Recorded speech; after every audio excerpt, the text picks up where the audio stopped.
10th class exercise 3.5 day 3। आज की day में ये एक्सरसाइज 3.5 पूरी कंप्लीट हो जाएगी। 3 पार्ट रह गए थे हमारे चौथे क्वेश्चन के, 2 पहले डिस्कस हो चुके। चौथे क्वेश्चन का तीसरा पार्ट। यहाँ पर एक क्वेश्चन दे रखा है, बोला है कि यश एक लड़का है जो कि कुछ सही क्वेश्चन करता है टेस्ट में, कुछ गलत करता है, और इसके लिए सही क्वेश्चन के लिए कुछ कुछ नंबर दिए जाते हैं, गलत के लिए कुछ नंबर काटे जाते हैं। तो सही कितना, टोटल नंबर ऑफ क्वेश्चंस कितने हैं। क्वेश्चन नंबर से पूछा है how many questions were there in a test. Test में टोटल कितने क्वेश्चन थे, तो जितने सही किए वो और जितने गलत किए वो दोनों को ऐड कर दो, टोटल नंबर ऑफ क्वेश्चन आ जाएगा। तो लेट कर लेंगे, let the number of right answer question, जिन प्रश्नों के उत्तर सही दिए गए उनकी संख्या x। इसी प्रकार से let the number of wrong answer questions, जिनके उत्तर गलत दिए गए उनकी संख्या y मान ली गई। Then according to question total number of question कितना हो जाएगा।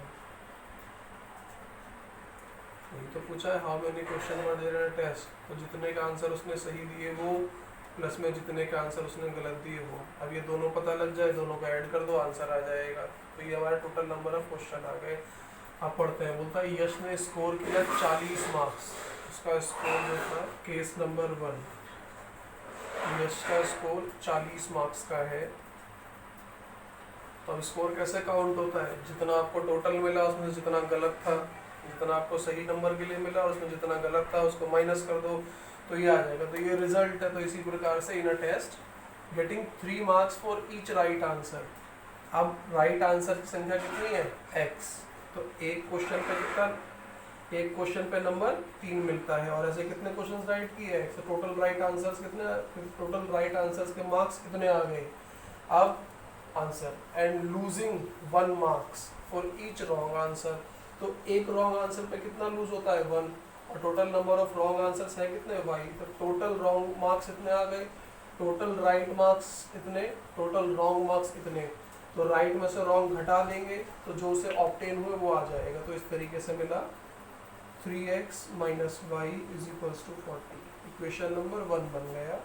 इसी प्रकार से केस 2 को स्टडी किया जाए अगर, तो हमसे कहता है had 4 marks been awarded second case में फॉर ईच करेक्ट आंसर। अब उसे एक करेक्ट आंसर के लिए 4 मार्क्स मिलते हैं। मल्टीप्लाई कितने करेक्ट आंसर है, x, तो टोटल करेक्ट मार्क्स 4x। इसी प्रकार से अब जो रॉन्ग आंसर होते हैं उसको माइनस करते हैं। 2 marks been deducted from each incorrect answer. तो एक गलत आंसर के लिए 2 मार्क्स काट लिए जाते हैं। कितने गलत आंसर हैं, y। तो टोटल मार्क्स जो काटे गए 2y। तो सही में से जो काटे गए उसको माइनस कर देंगे, इज इक्वल्स टू जितना हमको मिलना था। तो उसने 50 मार्क्स ऑब्टेन किए, तो 50 मार्क्स। अब इसको सॉल्व कर लो। 4x - 2y = 50 से इक्वेशन नंबर 2। तो ये हमारी इक्वेशन 1 बन गई और ये 2 बन गई। फिर जैसा हमने पुराना एक्सरसाइज में 3.6 में इक्वेशंस को सॉल्व किया है वैसे इसको सॉल्व कर लेंगे। इनका y का पार्ट सेम है, इसे 2 से मल्टीप्लाई कर लेना।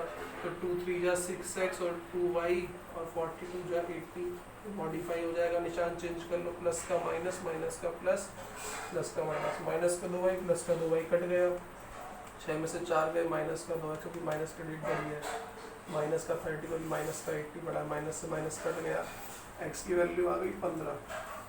पुट कर देना इक्वेशन 1 के अंदर, तो y की वैल्यू भी निकल जाएगी। दोनों को उठाना, और यहाँ पर भी टोटल नंबर ऑफ क्वेश्चन पूछा गया है, तो जो x की वैल्यू आई है 15 और जो y की आएगी दोनों को ऐड कर देना, टोटल नंबर ऑफ क्वेश्चन निकल जाएंगे। सेकेंड क्वेश्चन पे आते हैं। यहाँ पर हमें बोल रखा है 2 स्थान हैं, 2 जगह हैं। ये जगह A है और ये जगह B है। यहाँ पर और यहाँ पर 2 ट्रेन्स खड़ी हुई हैं।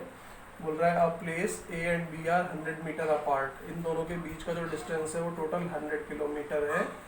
On a highway one can start from A and other from B at the same time. एक गाड़ी है जो A से स्टार्ट होती है और एक गाड़ी है जो B से स्टार्ट होती है।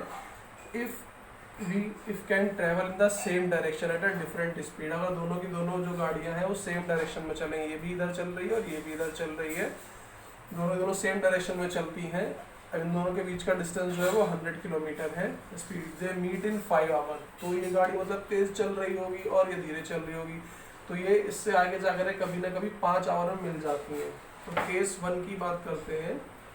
केस 1, अभी जो टोटल टाइम दे रखा है वो 5 आवर है, समझने की बात है। फिर यहाँ तक पहली कंडीशन पूरी हो जाती है। फिर बोलता है कि if they travel toward each other, अब ये टुवर्ड ईच अदर मतलब ये इधर और ये इधर, ठीक है। दे मीट इन 1 आवर, तो ये 1 आवर में मिल जाती है। तो what are the speeds of the 2 car, तो दोनों कार की अपनी अपनी स्पीड कितनी है, तो लेट कर लेंगे। Let the speed of car A, माना कार ए की स्पीड हमने u किलोमीटर पर आवर मान ली। इसी प्रकार से let the speed of car B की स्पीड हमने v किलोमीटर पर आवर मान ली। तो कोई दिक्कत की बात नहीं, मुझे टोटल टाइम इसके लिए दे रखा है। ऐसी केस 2 टोटल टाइम कितना 1 आवर दे रखा है, तो कोई दिक्कत नहीं। हमें स्पीड की और टाइम की बात कर रहा है, डिस्टेंस भी दे रखा है इनके बीच का 100 किलोमीटर टोटल डिस्टेंस, 100 किलोमीटर। अभी कैसे सॉल्व करेंगे, वापस अपने जो कल सीखा था, speed is equals to distance upon में time, speed is equal to distance upon time. तो मुझे टोटल टाइम दे रखा है हर बार, तो टाइम को अलग कर लो क्योंकि वही दे रखा है। टाइम इधर आ गया, time is equal to distance upon में स्पीड।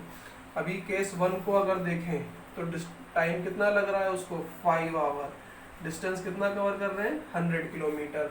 लेकिन पहले केस में क्या बोल रहा है कि दोनों के दोनों सेम डायरेक्शन में जा रहे हैं। जब वो सेम डायरेक्शन में जाते हैं ना, तो याद रखना है उनकी स्पीड माइनस हो जाती है। अब कैसे माइनस होगी, यू वाला बी वाले को ओवरटेक कर रहा है, क्योंकि यू वाला ए वाला जो है वो पीछे है, मतलब वो तेज चल रहा होगा तभी बी वाले तक पहुंच पाएगा। तो बड़ा माइनस छोटा, अगर सेम डायरेक्शन में है तो माइनस, ये ध्यान रखना है। सेम डायरेक्शन के लिए माइनस करना है स्पीड को, और अपोजिट डायरेक्शन के लिए प्लस करना है। सेम डायरेक्शन का मतलब होता है दोनों एक ही तरफ चल रहे हैं, और अपोजिट का मतलब हो रहा है दोनों एक दूसरे की तरफ आ रहे हैं, ये ध्यान रखना है। तो बस क्रॉस मल्टी 5 से काट देंगे, 20 आ गया, तो 1 is equals to 20 upon u minus v, cross multiply कर देंगे, u minus v is equal to 20। Equation number 1 बन गया। सिमिलरली केस 2 के लिए देखें तो केस 2 में टोटल, अब वही बात, total time is equal to distance upon speed. Total time 1 hour है, डिस्टेंस अब की और भी कितना कवर कर रहे हैं वो 100, बट सेम दोनों आ रहे हैं, दोनों जल्दी मिल जाएंगे, दोनों की स्पीड प्लस हो जाएगी, u plus v, cross multiply u plus v is equals to 100।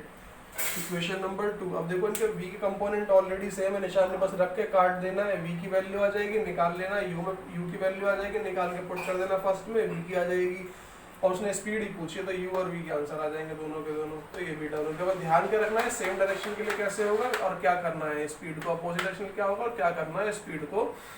Last question आता है area of rectangle. Area of rectangle की बात कर रहा है, तो सबसे पहले एरिया ऑफ रेक्टेंगल को मान लेते हैं। तो एरिया ऑफ रेक्टेंगल अगर निकालते हैं,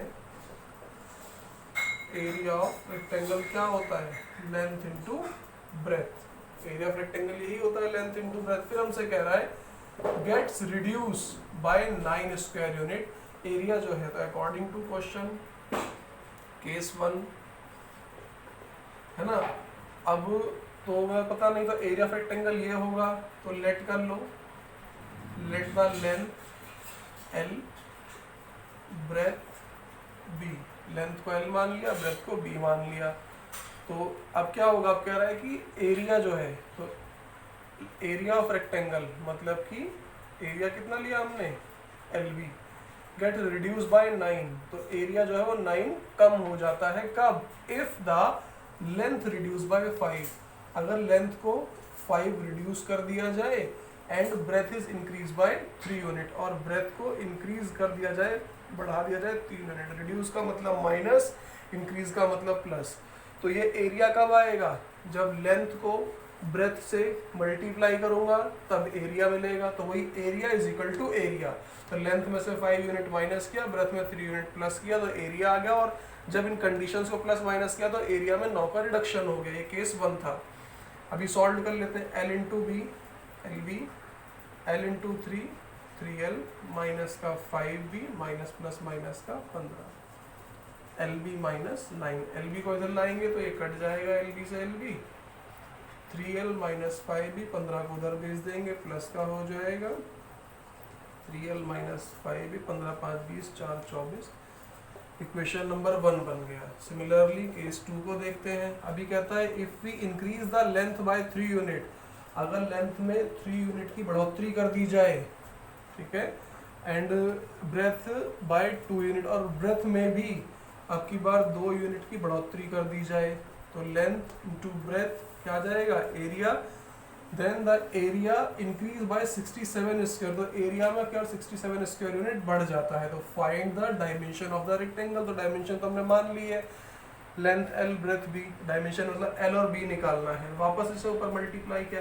L into B L B, 2 into L 2l, 3 into B 3b, और 3 2 जा 6, L B plus 67, L B को इधर लेकर के आएंगे तो माइनस का हो जाएगा, कट गया 2l 3b, 6 को उधर ले जाओ 70 73 हो गया इक्वेशन नंबर 2। 1 एंड 2 हमारे पास आ गए, इनको सिमिलर बनाओ, सॉल्व कर लो, अपने आप आंसर आ जाएगा। तो एक्सरसाइज मिस्टेक हुई, 67 में से माइनस कर देंगे 6 को, तो is equals to 61, equation number 2 बन जाएगा, मतलब कि 2l plus 3b is equals to 61, equation number 2। दोनों इक्वेशंस बन गई, अब इनको सॉल्व कर लेंगे, 3.5 यहाँ पूरी डन हो जाती है।